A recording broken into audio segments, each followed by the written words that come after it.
Chapter 16 The Return Home.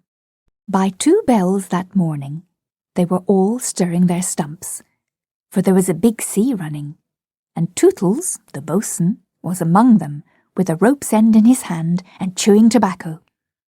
They all donned pirate clothes cut off at the knee, shaved smartly, and tumbled up with the true nautical roll and hitching their trousers. It need not be said who was the captain. Nibs and John were first and second mate. There was a woman aboard. The rest were tars before the mast, and lived in the forecastle. Peter had already lashed himself to the wheel, but he piped all hands and delivered a short address to them. Said he hoped they would do their duty like gallant hearties, but that he knew they were the scum of Rio and the Gold Coast, and if they snapped at him, he would tear them. His bluff, strident words struck the note sailors understand, and they cheered him lustily. Then a few sharp orders were given, and they turned the ship round and nosed her for the mainland. Captain Pän calculated, after consulting the ship's chart, that if this weather lasted, they should strike the Azores about the 21st of June, after which it would save time to fly. Some of them wanted it to be an honest ship, and others were in favour of keeping it a pirate. But the captain treated them as dogs, and they dared not express their wishes to him even in a round robin. Instant obedience was the only safe thing. Slightly got a dozen for looking perplexed when told to take soundings. The general feeling was that Peter was honest just now to lull Wendy's suspicions, but that there might be a change when the new suit was ready, which against her will she was making for him out of some of Hook's wickedest garments. It was afterwards whispered among them that on the first night he wore this suit, he sat long in the cabin with Hook's cigar-holder in his mouth, and one hand clenched, all but the forefinger, which he bent, and held threateningly aloft, like a hook. Instead of watching the ship, however, we must now return to that desolate home from which 3 of our characters had taken heartless flight so long ago. It seems a shame to have neglected number 14 all this time, and yet we may be sure that Mrs. Darling does not blame us. If we had returned sooner to look with sorrowful sympathy at her, she would probably have cried, "Don't be silly! What do I matter? Do go back and keep an eye on the children." So long as mothers are like this, their children will take advantage of them, and they may lay to that. Even now, we venture into that familiar nursery only because its lawful occupants are on their way home. We are merely hurrying on in advance of them to see that their beds are properly aired and that Mr. and Mrs. Darling do not go out for the evening. We are no more than servants.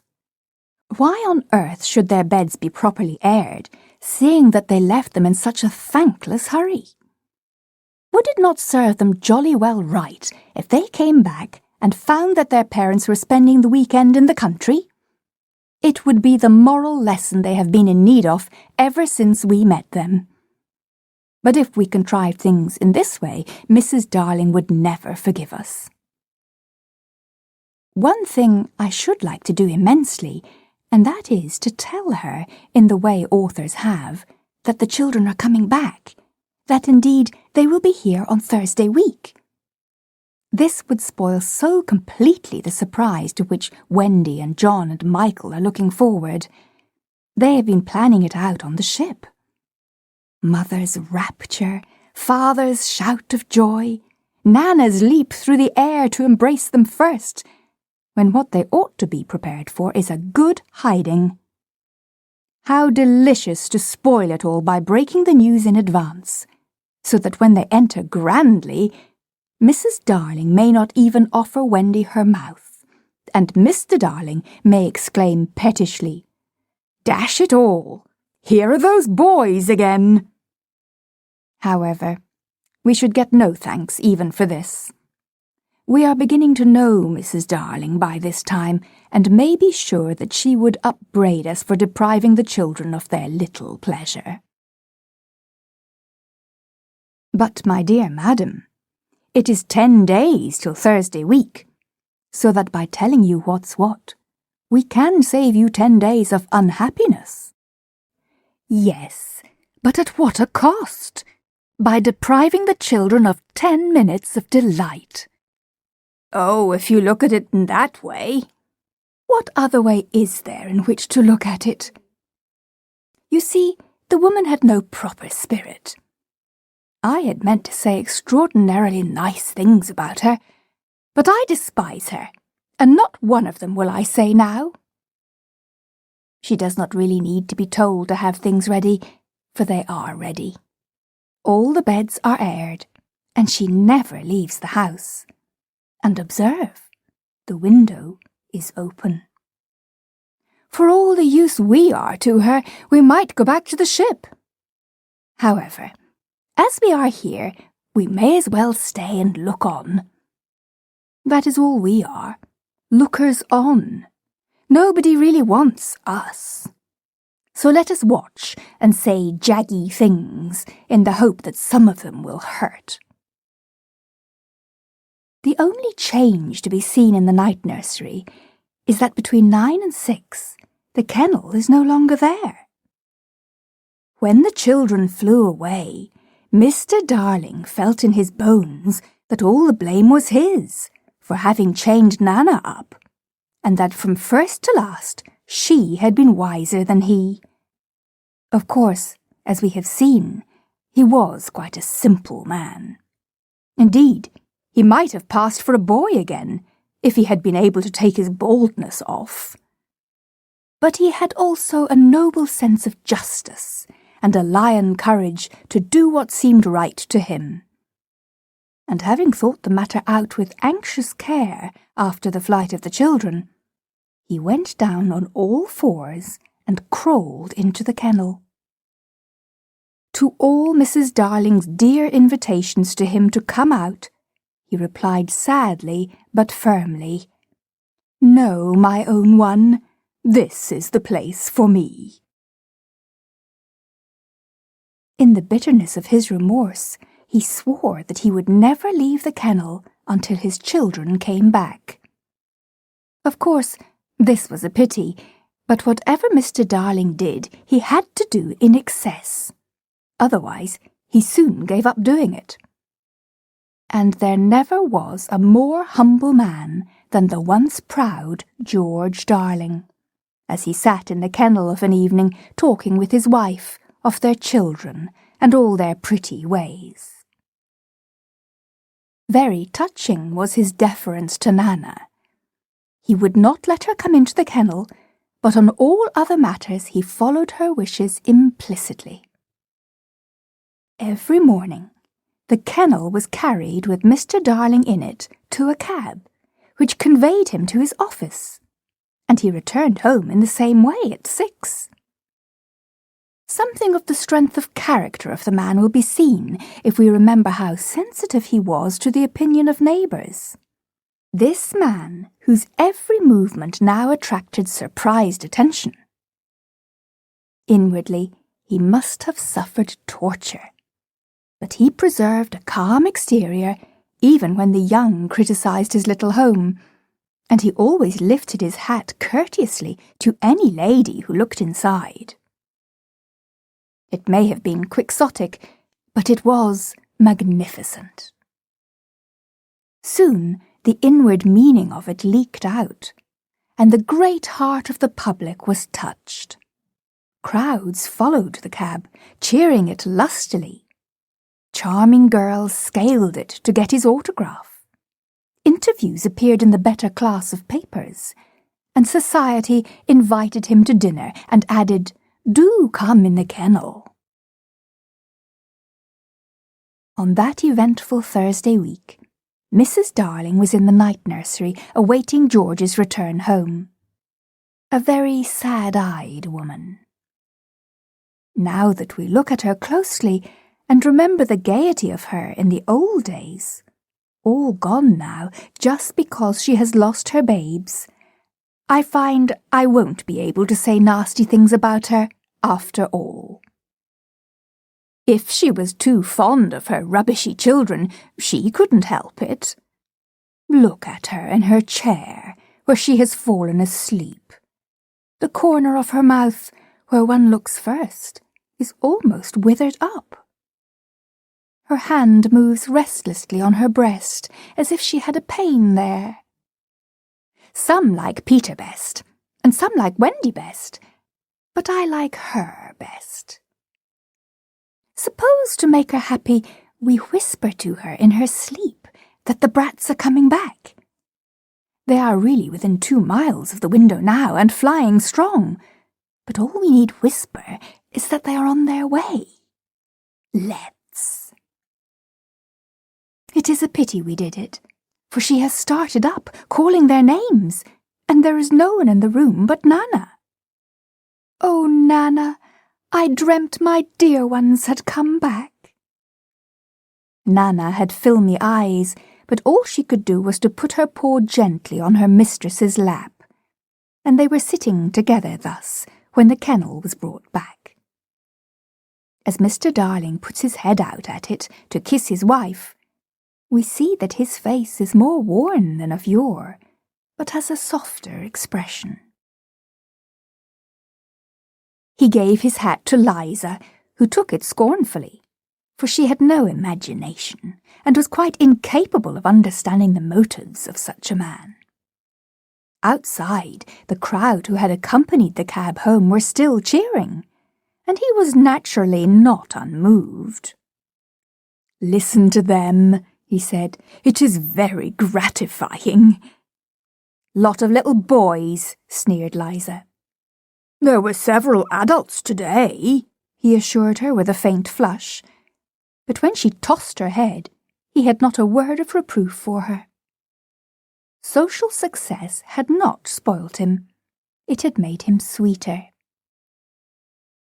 For some time he sat half out of the kennel, talking with Mrs. Darling of this success, and pressing her hand reassuringly when she said she hoped his head would not be turned by it. "But if I had been a weak man," he said. "Good heavens, if I had been a weak man!" "And George," she said timidly, "you are as full of remorse as ever, aren't you?" "Full of remorse as ever, dearest. See my punishment, living in a kennel." "But it is punishment, isn't it, George? You are sure you're not enjoying it?" "My love!" You may be sure she begged his pardon, and then, feeling drowsy, he curled round in the kennel. "Won't you play me to sleep?" he asked. "On the nursery piano?" And as she was crossing the day nursery, he added thoughtlessly, "And shut that window, I feel a draught." "Oh, George, never ask me to do that. The window must always be left open for them. Always, always." Now it was his turn to beg her pardon, and she went into the day nursery and played, and soon he was asleep. And while he slept, Wendy and John and Michael flew into the room. Oh no!